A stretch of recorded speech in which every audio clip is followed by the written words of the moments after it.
Bom, pessoal, boa noite. Eu quero agradecer essa oportunidade, né, que a professora Ellen e o Matheus proporcionaram, né, um momento importante, especial, principalmente para nós que somos da área da filosofia, né, inicialmente, e gostamos de filosofia e curtimos a filosofia. Então, é uma iniciativa muito importante e essas iniciativas merecem ser sempre incentivadas, tá? Então, o tema aqui proposto é o super-homem em Nietzsche, né? Eu queria dizer que Nietzsche é um dos filósofos mais controversos do pensamento ocidental, né? Porque Nietzsche ele coloca tudo de cabeça para baixo, né? Ele coloca tudo de cabeça para baixo e alguns dos seus comentadores dizem que ninguém fica impassível, fica incontestável, fica parado diante de Nietzsche, né? Porque Nietzsche ele nos provoca, né? Ele nos provoca de tal forma, de tal sorte que faz nós repensarmos muitas coisas com relação à nossa vida, à nossa existência e principalmente às nossas convicções. Agora, falar do super-homem de Nietzsche, falar em super-homem parece um negócio meio estranho, porque a gente lembra daquele sujeito de Krypton, né? Todo poderoso, tudo, né? Assim, para além do homem, né? Sem fragilidades, né? Apesar que ele é capaz de amar a Lois Lane, né? Mas assim, ele tem, né, todo aquele poder, né? Então ele é um super-homem mesmo. Mas quando fala do super-homem de Nietzsche, não é bem isto, né? Quer dizer, não é isto, né? Então a gente tem que entender esse super-homem de Nietzsche a partir de alguns conceitos alguns conceitos que Nietzsche ele procura destruir ao longo da sua caminhada filosófica, tá? Então, quando se fala do super-homem de Nietzsche, é necessário pensar um conceito muito importante, que é um conceito fundamental, segundo ele, para a filosofia moderna. Qual é? A morte de Deus, né? Então, para que nasça o super-homem, é necessário que Deus morra, tá? Então, quando esse super-homem, vamos dizer assim, ele desabrocha, ele surge, né? É necessário a morte de Deus, tá? Agora, numa tradução do Übermensch, né, do alemão, uma tradução mais adequada seria além do homem. O Superman, na verdade, é o além do homem, né? Então, numa tradução mais adequada, é claro que os livros, traduções clássicas, trazem a tradução do Superman, do super-homem, mas a tradução mais adequada seria esse além do homem, né? Então, esse conceito além do homem, ele produz um lugar central na filosofia de Nietzsche, né? Então, e deve ser compreendido a partir da morte de Deus. Agora, existe uma grande confusão, porque quando fala do super-homem, do além-homem, por vezes foi entendido como um homem superior, né? Foi entendido como um homem superior, um herói, a raça privilegiada, porque o Nietzsche ele foi considerado durante um período o profeta do nazismo. Que ele fala no escrito dele, ele fala assim: meu nome vai estar associado a uma das maiores tragédias que a humanidade já viu. E muitos fizeram essa leitura dizendo que era o nazismo. Era o nazismo. De fato, em alguns escritos do Nietzsche, ele fala do orgulho alemão, principalmente na genealogia da moral, mas ele fala do orgulho alemão não no sentido nazista, né, antissemita, mas ele fala do orgulho alemão no sentido da intelectualidade, da vida, da conquista da vida, né, e não ficar preso pura e simplesmente aos valores da sociedade ocidental. Agora, quem, na verdade, contribuiu para que o o nazismo fosse associado ao nome de Nietzsche foi justamente a irmã dele, Elisabetta Forrest Nietzsche, né? Ela, de fato, levou o Hitler para conhecer as obras dele, apresentou, e teve uma deturpação de uma leitura das obras dele, tá certo? Né? Então, assim, é importante ficar claro isto, que não se trata de um homem superior, né? De uma eugenia, né? Não é isto.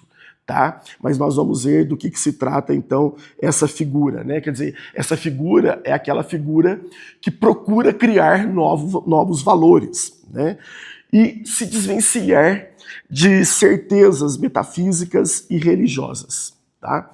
Então, Nietzsche ele faz essa desconstrução, né, do pensamento ocidental. Então, o Nietzsche ele é conhecido como o filósofo do martelo. Então ele faz o filósofo do martelo. O que ele fala? Eu uso o martelo para derrubar ídolos. Né? Então ele fala assim, eu não quero que ninguém me siga. Eu não quero discípulos. Longe disto. Eu não quero construir uma nova humanidade. Não, nada disto. Mas eu quero derrubar os ídolos. O que são ídolos? Os ídolos são construções que nós fazemos ao longo da nossa vida e nós submetemos a nossa vida a esses ídolos. Né? Então, ele fala que os ídolos têm os pés de barro, né? E esses ídolos eles devem ser desconstruídos ao longo da humanidade. Agora, que ídolos são estes? Por exemplo, a ideia da família, por exemplo. Aquela ideia da família tradicional. É um ídolo. Sim? A ideia da verdade, a verdade absoluta, são ídolos. A própria religião são ídolos. A democracia, a própria ciência, porque ele faz uma crítica que a ciência, né, no iluminismo, ela substituiu a religião, mas ela tornou-se uma outra religião. Né? Então, a ciência tem pretensões religiosas, assim como a própria religião. Então Nietzsche fala, olha, o problema é que a gente cria esses ídolos, né? Aí aproxima um pouco de Feuerbach, e o problema é que a gente adora e submete a nossa vida a esses ídolos. E aí a gente perde essa questão do valor da própria vida. Né? Mas a gente vai ver um pouco melhor isso. Então o que ele faz? Ele faz uma desconstrução com o seu martelo da tradição ocidental. Ele coloca tudo em xeque. Vamos imaginar que tudo aquilo que nós acreditamos como verdade fosse uma grande mentira de milênios. E aquilo que entendemos como mentira fosse uma grande verdade. Será que nós não fomos enganados durante toda a nossa vida? Será que nós não fomos tão enganados? Então, o Nietzsche, ele faz algumas críticas, ele faz uma crítica ferrenha a Platão, né? Porque Platão, quando vocês estudaram filosofia, certamente vocês se lembram que ele, boa noite, que ele divide o mundo em dois. O mundo imaterial, que é o mundo verdadeiro, sim, e o mundo material, que é o mundo falso, né? Que não é o mundo verdadeiro. Então, o Nietzsche, o Platão, ele acaba prejudicando a nossa vida fazendo isso. Porque ele cria valores eternos que, na verdade, segundo Nietzsche, não existe. Então, cria corpo e alma, céu e terra, verdade e aparência, Aristóteles, né? Eternidade e tempo, bem e mal. Separa o mundo. Separa o mundo. E isto influencia por demais, né, esse que nós chamamos de dualismo, né, o dualismo platônico, influencia. Né? E ele vai dizer, olha, o cristianismo é um platonismo para a humanidade. Porque o cristianismo também faz isso. Né? Afinal de contas, nós devemos salvar a nossa alma. Não é isso? Né? Existe alguma coisa dentro de nós que é mais importante do que esse corpo. Né? Aí a Nietzsche vai dizer assim, será que tudo isso realmente é verdadeiro? Né? Mas vejam, quando Nietzsche ele faz esses questionamentos, não é por um simples ateísmo ou por uma simples provocação, né? Ele quer construir um pensamento filosófico que valorize a vida. Então, o centro aqui é a antropologia filosófica, né? É a ideia do homem, ou a gente poderia pensar a ideia da pessoa humana, né? Como ser indivisível, única, né? Então, ele, para além disso, né, uma simples provocação, é claro que ele provoca, né? Ele é duro nas críticas dele, né? Ele tem uma grande dureza nas críticas dele, mas ele não quer pura e simplesmente provocar, tá? Então, na Gaia Ciência, ele fala assim: Deus está morto, Deus continua morto, e nós que o matamos. Eu e você, nós o matamos. Então, vejam, ele não fala pura e simplesmente que Deus não existe. Ele não fala isto. Ou eu não acredito em Deus. Ele declara, assim no Zaratustra, quando ele encontra um ancião, um velho, né? Ele fala, esse ancião está procurando Deus, será que ele é louco, ele não sabe que Deus morreu? E quando ele morre, morre com ele todos os valores que nós construímos? Porque, vejam, uma das coisas da filosofia, ligada à metafísica, é a ideia de um fundamento para a nossa vida. Algo que norteia a nossa vida. Que dê significado, que dê sentido para a nossa vida. E Deus foi e é o significado e sentido para muita gente. Entende? Né? Então, o Nietzsche ele mexe numa ferida, né, aberta, né? Eu já tive experiências de dar aula em alguns lugares, falar de Nietzsche, as pessoas ficarem revoltadas comigo, né, assim, como algo pessoal, né, como se fosse algo pessoal, né? Mas não é isso, né? Então, a morte de Deus não é a morte ontológica, né? Quer dizer, ontológica refere-se ao ser, né? Não se trata disso, mas trata-se de valores absolutos. Durante séculos orientaram a sociedade, perderam sua força e credibilidade, né? Então, como eu disse para vocês no início, o que acontece? Nietzsche, quando ele declara a morte de Deus, quando ele declara que Deus morreu, significa que junto com ele morre todos os valores da sociedade ocidental, né? Morre todos os valores da sociedade ocidental. É claro que nos escritos dele, ele fala assim que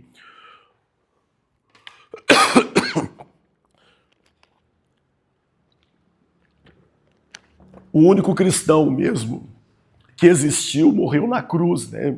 Foi o único cristão que morreu, que existiu, morreu na cruz. E ele fala que isso daí também são estudos teológicos, né? Que o cristianismo poderia chamar-se tranquilamente de paulinismo, né? Porque Paulo, ele criou as normas do cristianismo, né? Porque, como muitos teólogos entendem, Nietzsche entendia que Jesus era um sujeito extremamente livre, né? Ele era uma pessoa livre, entende? Né? Então, Paulo que criou normas, leis, essas coisas todas, né? Que o Nietzsche vai chamar tanto Sócrates como Paulo de pessoas ressentidas, né? Então, meus queridos, o que acontece? Qual que é a consequência decisiva com a morte de Deus? Né? Quando ele coloca tudo em xeque, quando ele questiona tudo, será que nós não acreditamos numa grande mentira de milênios? Né? Aparece a questão nós acreditamos num nada absoluto. Pura e simplesmente acreditamos num nada absoluto. O que é esse nada absoluto? Esse nada absoluto é justamente o que ele chama, que vai ser chamado de o niilismo, né? O niilismo. Então, o niilismo ele surge quando os valores antigos deixam de oferecer sentido à existência humana. É aí que aparece o niilismo, né? Se Deus morreu, então, quem define a verdade? Quem que vai definir a verdade? Quem determina o bem e o mal? Quem oferece um sentido para a vida? Quem? A ciência? A democracia? Né? A psicologia? Né? O que vai definir um sentido para a vida? Agora, né, como eu disse, ele não disse eu não acredito em Deus. Né? Não é uma questão pura e simplesmente de ateísmo. Ele fala que esse evento da morte de Deus é o evento mais importante da humanidade. Esse é o grande evento da humanidade. Esse é o grande evento da humanidade. Né? Então, diante dessas perguntas que eu fiz, o que aparece? O desespero, o ressentimento e a nostalgia do passado. Porque quando eu estudei filosofia, né, e vocês estudam psicologia, quando a gente começa a perceber que aqueles valores que a gente conhece, né, que a gente tem, que nós temos, né, aqueles valores que norteiam a nossa vida, são sustentáculos para a nossa vida, você fala assim, puxa, não é bem assim, né? Parece que o buraco é mais embaixo, né? Aí você fala assim, puxa vida, eu acreditei em coisas, eu fui tão infantil, né? Então quando a gente faz filosofia, né, pelo menos os que faziam filosofia não de guarda-chuva aberto, né, mas procurava, né, mergulhar dentro do mundo da filosofia, pode aparecer o desespero, o ressentimento, não é isso, né? Ou então Nietzsche vai dizer o seguinte, se cria novos valores, podem criar-se os novos valores. Então, a questão é, esses valores, eles vêm de fora para dentro, né? Egberto, eu sei o que é bom para você viver. Né? Então alguém diz para mim, olha, Egberto, siga esse caminho aqui que você vai ser feliz. Né? Você vai conseguir o que você precisa. Agora, quando eu crio novos valores, sou eu que decido a minha vida? Ou é alguém que decide por mim?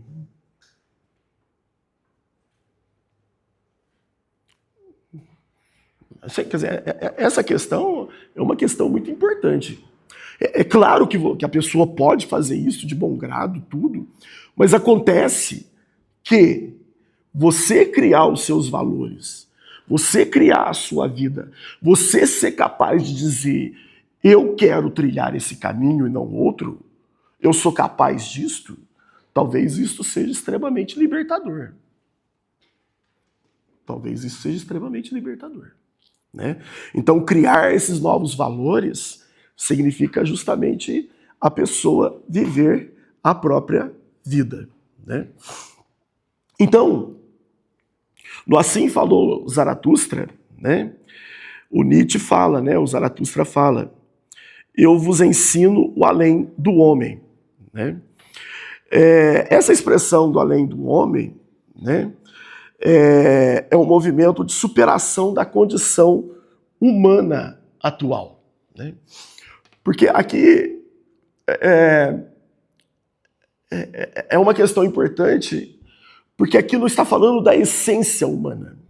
Essência humana é algo metafísico. Né? Aristóteles, Platão, pode dizer que tem uma essência humana, né? O cristianismo. Mas aqui não trata-se de uma essência humana, trata-se de uma condição humana. Né? Que Hannah Arendt ela escreve, né, um livro belíssimo sobre a condição humana. O que é essa diferença? A essência humana seria que a natureza ou Deus deu uma essência para Egberto, e Egberto está determinado a ser o que ele é. Né? Agora, a condição humana eu posso fazer coisas boas ou ruins, porque é a condição humana. Isso significa o quê? Eu só não matei alguém porque não apareceu o momento. Né? A diferença entre minha e a de um santo ou de um assassino é porque eu não sou santo ou não sou assassino. Mas é a condição humana. Entende? Não existe uma essência humana. Existe aquilo que se constrói. Não existe uma essência humana.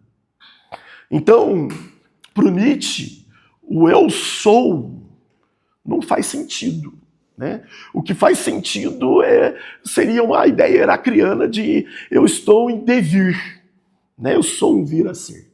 Eu sou um vir a ser. Assim como a ilusão da verdade, né, também é uma ideia, um ídolo, é um ideal. Né? Esse ídolo é um ideal. Esses ídolos são ideais. Né? Então o Nietzsche, né, ele fala, olha, o homem não é um ponto de chegada. Né? É uma passagem, é uma travessia. Né? Quer dizer, diferente, né? Ele faz uma crítica ferrenha ao cristianismo, né? Ele fala, olha, não é um ponto de chegada. Né? O Pierre Teilhard de Chardin, né, que foi um grande intelectual católico, né? Ele escreve um livro chamado Fenômeno Humano, ele fala do ponto alfa e o ômega, né? Quer dizer, que o ser humano sai de um lugar e vai para o outro. Né? O Nietzsche vai dizer, olha, não, né? Ele é uma travessia. Né? E o homem é algo que deve ser superado. Né? O homem é aquilo que o ser humano deve ser superado. Né? O ser humano precisa superar-se a si mesmo. Né? Agora, para que haja essa superação, é necessário que Deus esteja morto junto com seus valores. Para que o ser humano viva aquilo que ele é. Na obra dele, Humano Demasiadamente Humano, um livro para espíritos livres, ele vai dizer que só existe em nós o humano. O que nos caracteriza é a nossa humanidade. Né? Então, quando alguém fala assim, o meu lado humano, sinto dizer, né? Sinto dizer, a não ser que você seja um anjo decaído, né? Um demônio, né? Mas só existe humano. Só existe humano. Nós somos totalmente humanos. Então daí que depois ele vai falar da aceitação da própria vida. Da aceitação da própria vida. Né? Eu acho que nos consultórios aí, acho que uma das coisas importantes é isso, né? Aceitação da própria vida. Né? Isso não quer dizer que você tem que ficar enroscado nisso, né? Mas entende, né? Você aceitar a sua existência, ela é muito importante. Né? E ele fala, né? O homem é uma corda estendida entre o animal e o além do homem. Né? Então, essa corda estendida significa uma superação dessa questão animalesca, né? O além do homem. Como eu disse para vocês, os que chegaram depois, né? Lembrem-se que esse super-homem, esse além do homem, não é o homem superior, né? Não é o Superman, o herói, né? Não é uma coisa nazi-fascista, não é nada disso, né? Mas é o homem voltado para aquilo que ele é para a sua humanidade. Né? Bom, e o que é então esse além do homem? Né? O Ubermensch não é um indivíduo biologicamente superior, né? Nem um governante destinado a dominar os demais. Tá?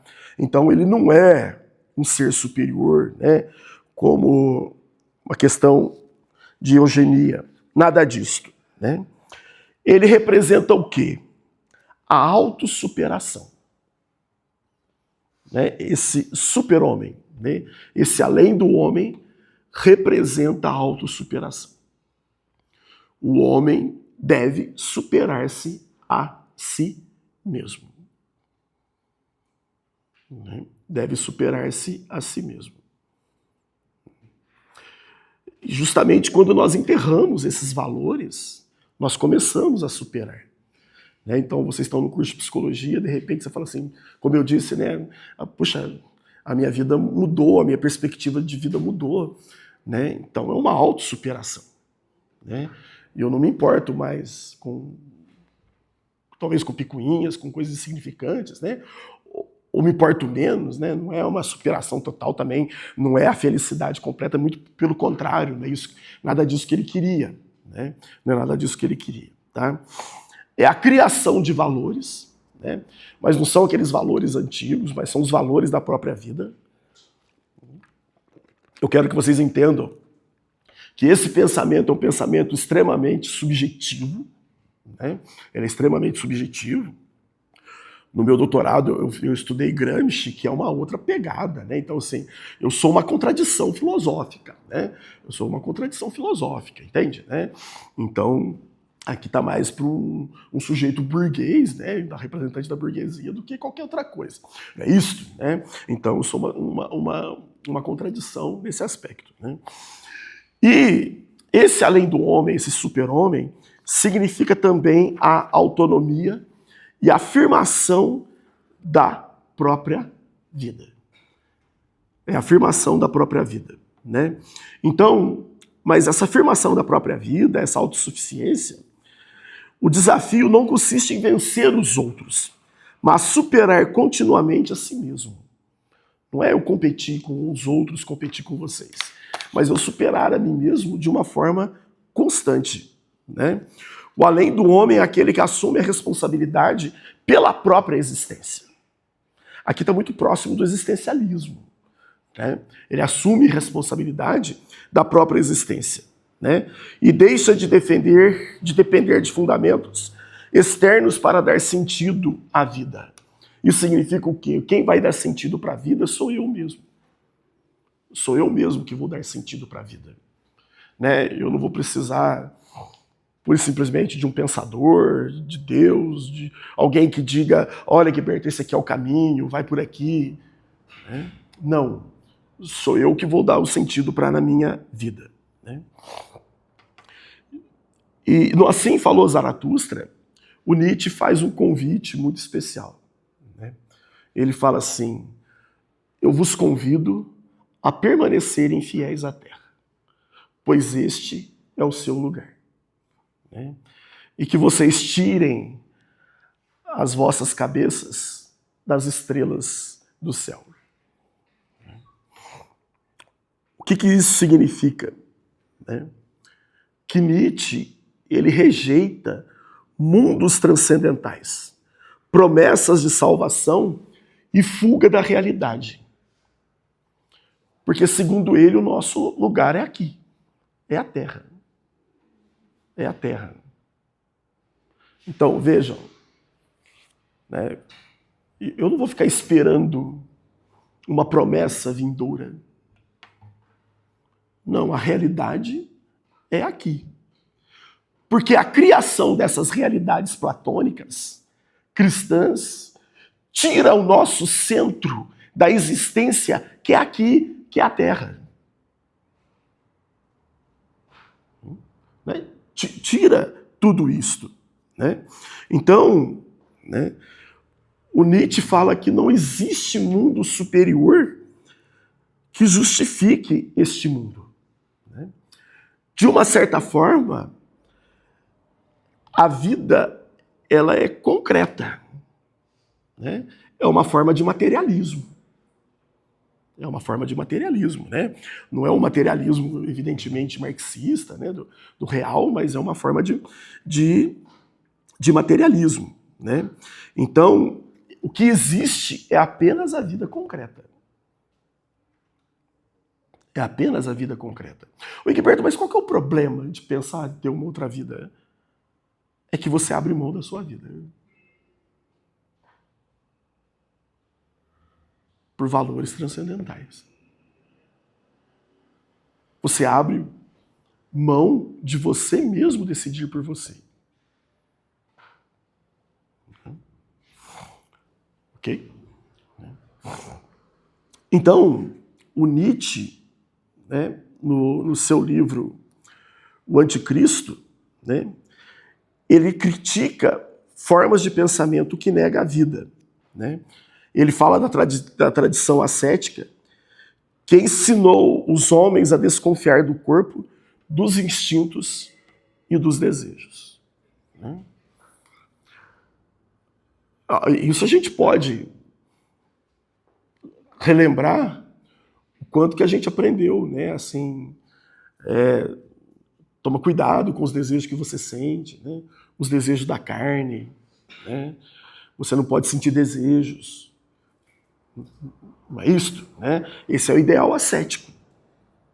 né? E isso talvez seja pecado. Vocês estão me entendendo? Quer dizer, vejam, criou-se um próprio medo de você olhar para você mesmo e ter medo de olhar para os seus próprios desejos. Né?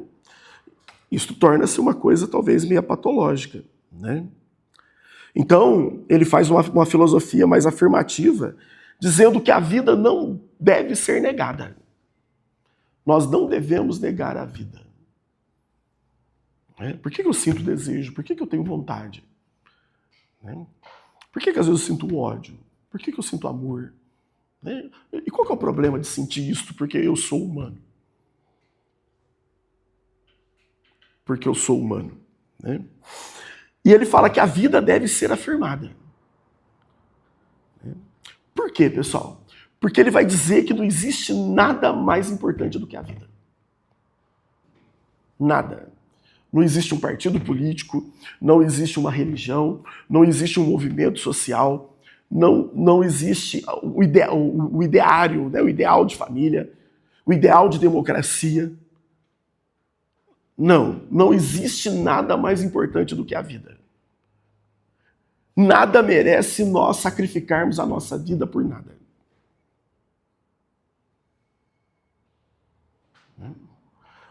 A vida é o que tem de mais importante.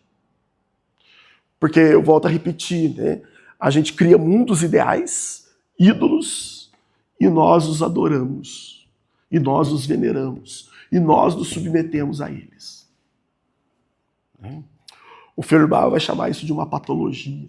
Ele vai falar que isso é patológico. Isso é extremamente patológico.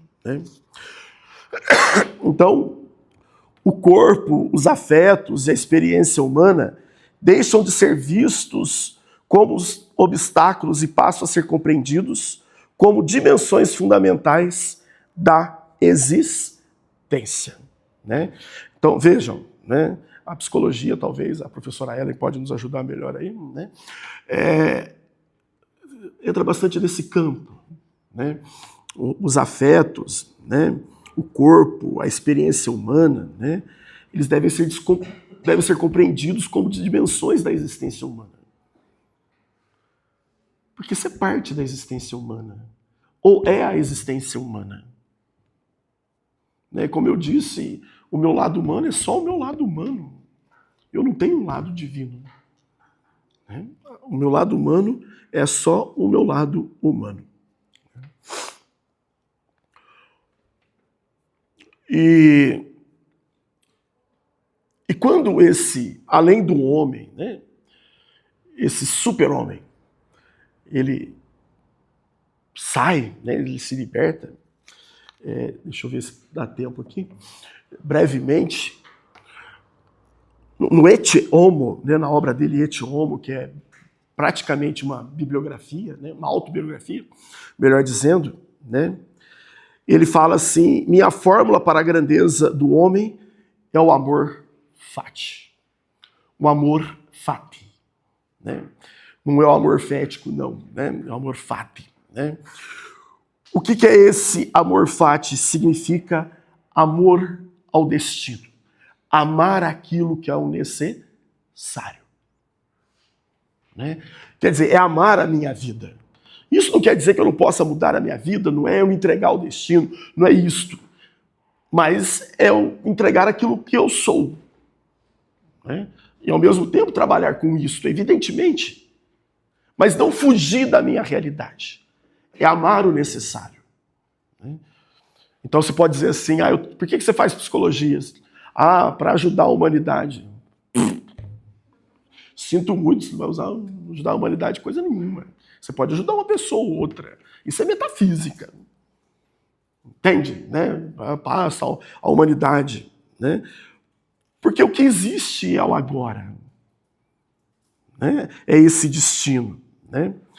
E veja, importante, não se trata de conformismo e resignação, mas significa dizer sim à existência. Não é pura e simplesmente uma resignação.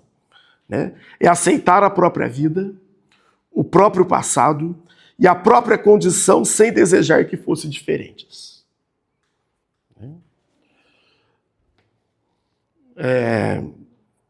O amor ao destino representa a forma mais elevada da afirmação humana.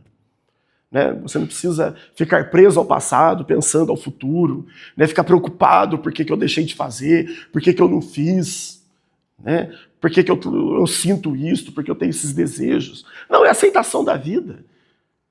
Mas não é conformismo, resignação. E vai dar tempo, no livro Assim Falou Zaratustra, o Nietzsche fala das 3 transformações do homem. Vocês conhecem? Não, né? As 3 transformações do homem. Quais são? Porque ele fala dessa metamorfose, Dizem que o Raul Seixas lia Nietzsche, Daí ele escreveu aquela música Metamorfose Ambulante, Eu prefiro ser aquela metamorfose ambulante do que ter aquela velha opinião formada sobre tudo, Então, dizem então que ele, E aí ele fala no livro dele que existem as 3 figuras do ser humano e que ele pode fazer essa metamorfose. A primeira é o camelo. O que representa o camelo? O camelo representa o homem que carrega toda a tradição, toda a moral, toda a culpa, todo o peso. Ele anda no deserto, ele é obediente. Então, quem falou de Kant aqui deve ter falado do tu deves. Não é isso? Falaram do tu deves, O imperativo categórico, não sei se foi falado sobre isso. O tu deves, porque o Kant vai dizer, olha, você tem que agir moralmente. Você precisa agir moralmente. Então ele fala, olha, esse daí é a figura do camelo. Essa é a figura do camelo. A outra figura que pode ter essa transformação é a figura do leão. O leão é bravo, é senhor de si mesmo, ele é forte, ele é determinado. Mas apesar do leão ser assim, ele ainda tem um ressentimento. Sabe as pessoas ressentidas? Que parecem ser livres, mas ainda tem um certo ressentimento. Não aceita o desafio, não aceita o novo, não aceita ele quer aceitar, mas ainda fica ressentido ainda com alguma coisa do passado. Fica preso ao passado, fica remoendo tudo isso. Aí ele fala que a terceira figura é a criança. A criança que é capaz de dizer sim à vida. Ela é capaz de dizer sim à vida. A criança não tem essas coisas, não posso, não pode. Eu fui lá visitar minha neta, aí eu falei assim, quem tá fazendo arte aqui na piscina? Eu, quer dizer, entende, bagunça, eu. Então, quer dizer, bagunça para nós é uma coisa inaceitável. Mas a criança aceita a vida. A questão é que nós vamos falando ao longo do tempo não, e não, e não, e não, e não para ela. Não é isso? Então a criança vai aprendendo esses eternos nãos. Esse eterno não. Tá? Então, esse amor fati é justamente aceitar a vida, o próprio passado, a própria condição humana, sem desejar que fossem diferentes. Tá? Sem desejar que fossem diferentes. Então, o Habermas, o além do homem, o super-homem, é a resposta de Nietzsche ao niilismo produzido pela morte de Deus. Porque abriu-se um nada com a morte de Deus. Abriu-se um nada com a morte de Deus. Abrindo-se um nada, cria-se um niilismo. Ele falou, bom, o que a gente vai propor? Então a gente propõe a própria existência humana e não um outro valor. Porque o iluminismo ele fez isso. O iluminismo tirou Deus, mas eles colocaram quem? A razão e a ciência. Lembram-se disso? As 2 grandes deusas, a ciência e a razão. Criaram outros deuses. E ele fala, olha, isso daí também está acima da nossa vida. Né? Tá? Então, né? E essa morte de Deus não representa um homem superior, mas um homem capaz de criar valores, assumir a responsabilidade de sua própria existência e afirmar a vida sem recorrer a fundamentos transcendentais.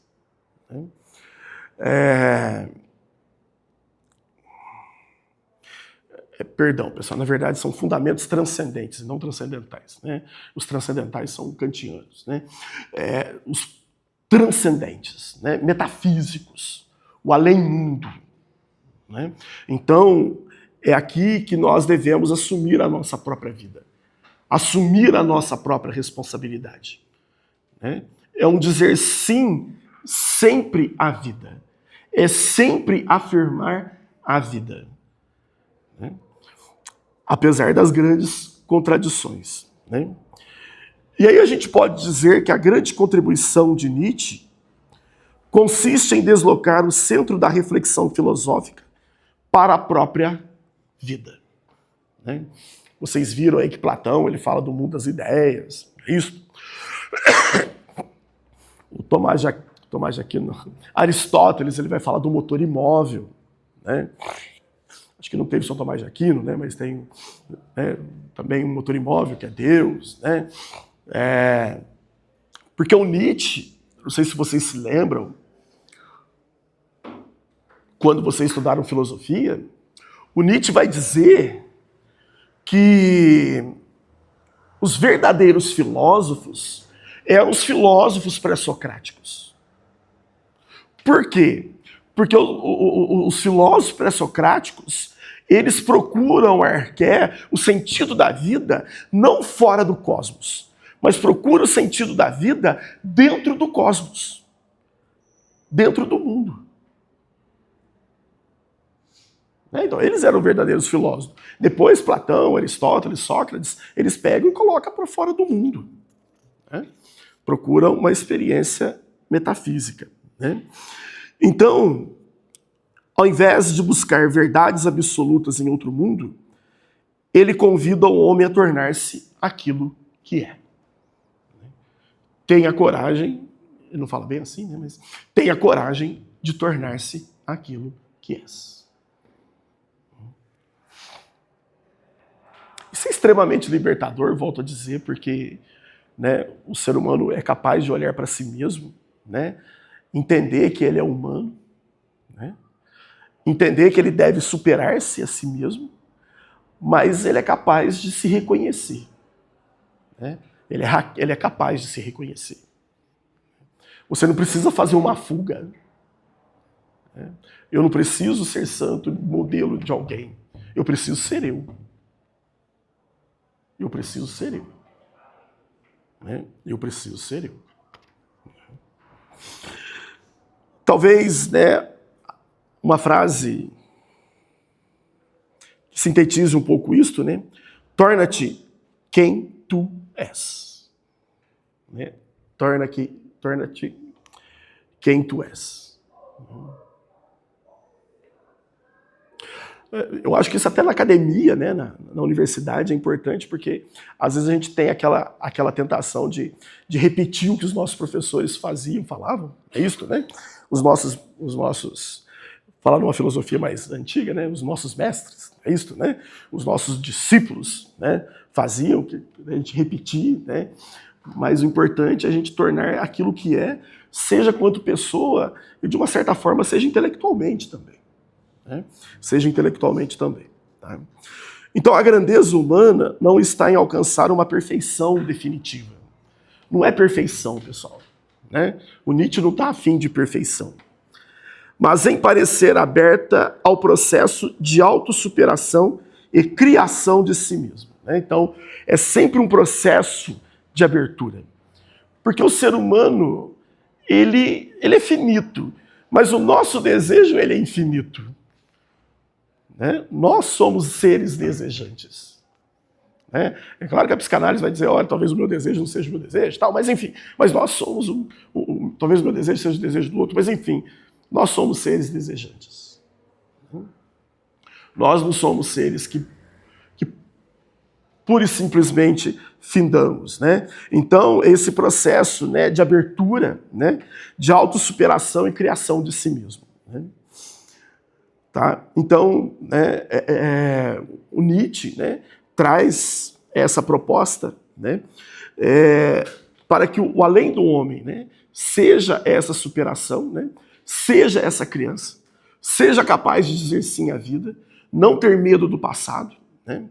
Tem um autor, o Luc Ferry, né, que é um autor que estuda Nietzsche, né, ele fala quais são os dois perigos do mundo, né? O passado e o futuro, né? Porque a gente não vive o presente, né? A gente sempre ou fica preso ao passado ou fica preso ao futuro, né? Então, é essa superação de Nietzsche. Okay? Bom, pessoal, é isso, né? Obrigado.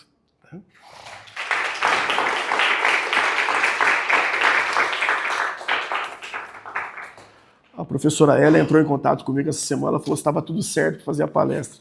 Depois, no outro dia, eu comecei a ficar doente, eu quase entrei em contato com você e hoje pedi para você trocar comigo. Mas tá. Nossa, ele veio doente, né? E a gente viu o tamanho da sua entrega e muito obrigada. É realmente uma honra, né? A sua entrega que ele aceitou gentilmente, prontamente, abrir o grupo de estudo, né? Tem uma trajetória longa aí. Ele me presenteou com o livro dele, achei maravilhoso, escrevi muito bom mesmo, iniciante. E aí eu quero compartilhar, assim, a gente falei, né, na sala dos professores, mas compartilhar aqui com os colegas, assim, que eu tenho uma profunda admiração por Nietzsche, eu gosto realmente muito da filosofia dele, e eu falo que em determinado momento da minha vida, assim, a filosofia do Nietzsche me salvou.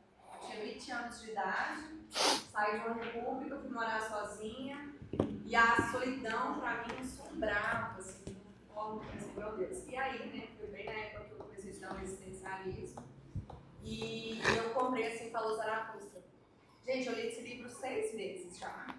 É o meu livro preferido, né, e na época, né, não tinha a internet que a gente tem hoje, da forma que é.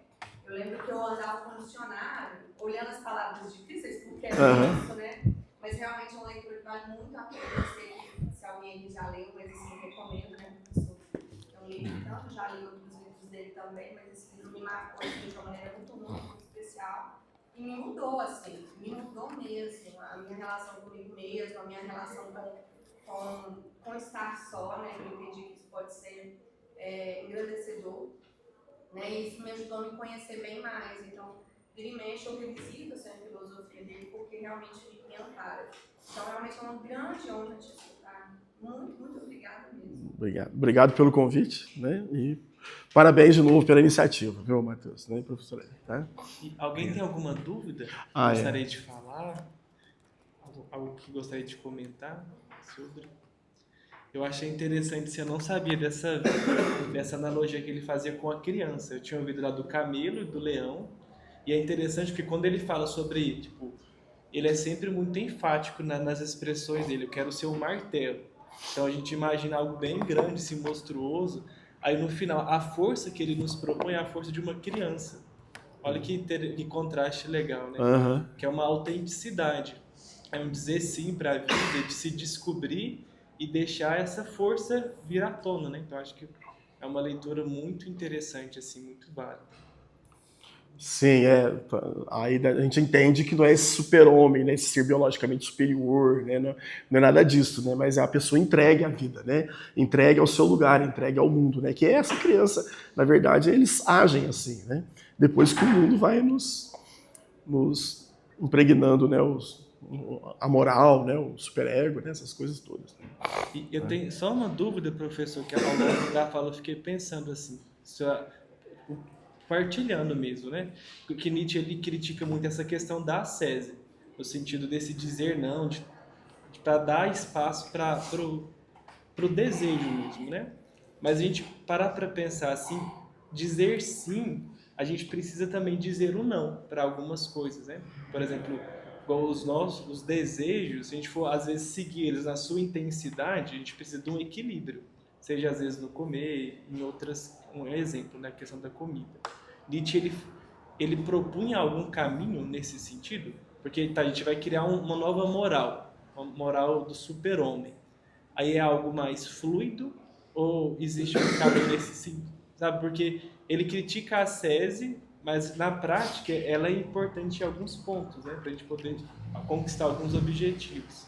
Não sei se ficou claro, né? Ficou. Eu diria que, assim, nesse aspecto é mais fluido, no sentido da pessoa mesmo escolher aquilo que ela quer. Mesmo que escolhesse uma certa ascese na comida, por exemplo, né? No controle e tal. Por exemplo, ele era extremamente rigoroso nos estudos. Ele era extremamente rigoroso nos estudos. Ele era, né? Então, nesse sentido, ele tinha uma certa ascese. Mas aquilo, ele entendia não como algo que o tornava prisioneiro, mas algo que o libertasse. Tá me entendendo? Né? Então, assim, mesmo assim é dizer um sim à vida. Né? Então, nesse sentido, ele é fluido. Né? Porque, na verdade, assim, ele não quer propor nada. Ele quer propor que dizer que aceitar a vida é o fundamental. Né? Aceitar a vida é o fundamental. É claro que ele vai falar para você não perder a vida, não é nada disso, né? Apesar que ele morreu louco, ele se jogou no cavalo, né? Tem tudo isso, tudo, mas acontece que não é isso não, né? É sempre o dizer um sim à vida. Não sei se ficou claro. Sim. Interessante. Da minha sobre é um conceito que o Nietzsche fala muito, que é da vontade da potência, né? Eu sei que muitos pensadores ou pessoa que vai analisar a própria filosofia, coloca como se fosse um aspecto mais condicionado ao ser humano ou mais, muitas vezes, psicológico, né? A sua potência. Mas o Nietzsche também, ele bota essa vontade como se fosse algo universal, né? Como se fosse algo, uma estrutura própria da existência. Você explicasse um pouco mais sobre isso. A vontade de potência, inicialmente, ela está ligada com a questão da vontade do poder. Né, que é a vontade de poder. Então, vejam, ele faz uma crítica, né, aos ascéticos, aos religiosos, dizendo assim, essa vontade de potência cria o rebanho. Então, criando o rebanho, alguém domina o outro. Você está me entendendo? Né? Quer dizer, que é a consciência do rebanho, a consciência da ovelha. Né? Aí, a vontade de potência dele, ela vai para um outro aspecto, que é o aspecto do vontade da vida, né?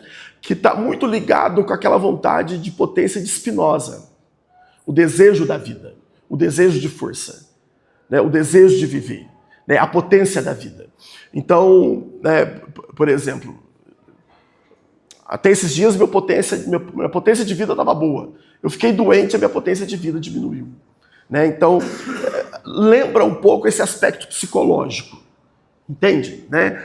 Então, assim, eu venho aqui, tá tudo bem, de repente eu tenho um desentendimento com vocês, minha potência de vida baixa. Entende? Então, essa potência como força, como vida, como potência vital. Né? Ele vai tratar posteriormente como potência vital.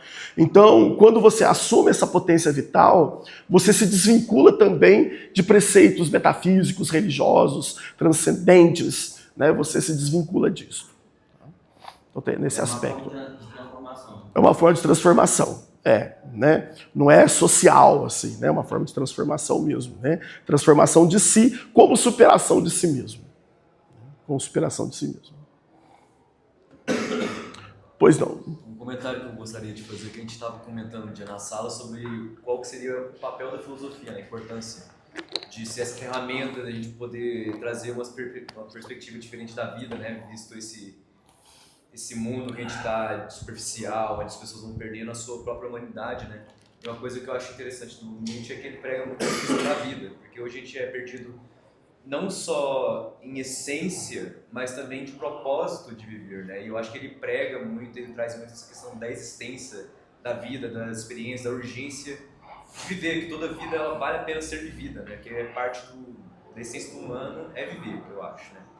E igual a Ellen trouxe, eu gosto muito da teoria dele nesse sentido, e eu também acho que existe muitas questões da vida, da existência dele antes e depois da teoria do Nietzsche. Eu acho que ele é muito importante, dado esse mundo que a gente está. Eu acho que o pensamento que ele traz para a gente são palavras muito importantes. A gente tem que dar uma analisada, valorizar.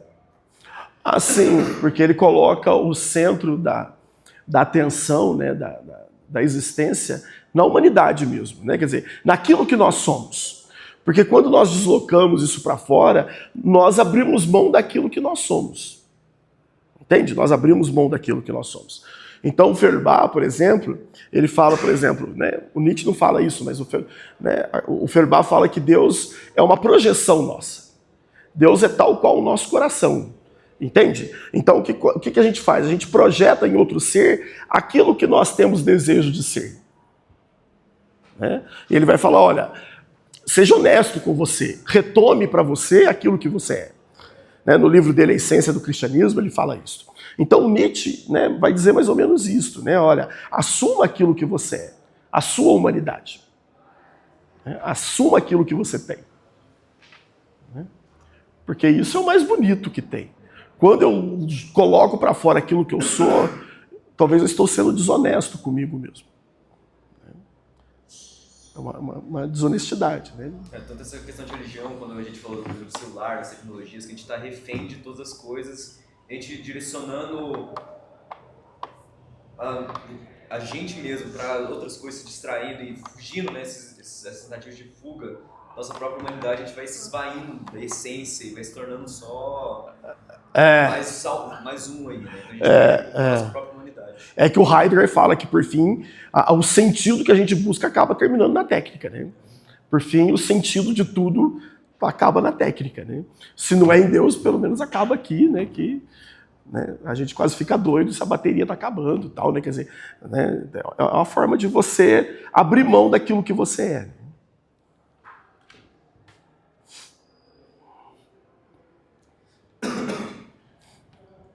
Mais alguém gostaria de comentar alguma coisa? Mas eu queria agradecer muito o senhor pela presença, foi um momento muito rico. Dá para ver todo o domínio que o senhor tem sobre o tema e também como o senhor busca viver. Né? Passou bem, né, pela filosofia, deixa a filosofia agir através da sua vida. Né? Então isso é muito importante. Te agradece pela disponibilidade, mesmo doente, por ter vindo. Com certeza enriqueceu bastante. A gente vai ter a gravação para quem não conseguiu ver ou quem quiser rever, depois eu mando no grupo. E muito obrigado, senhor, pela participação.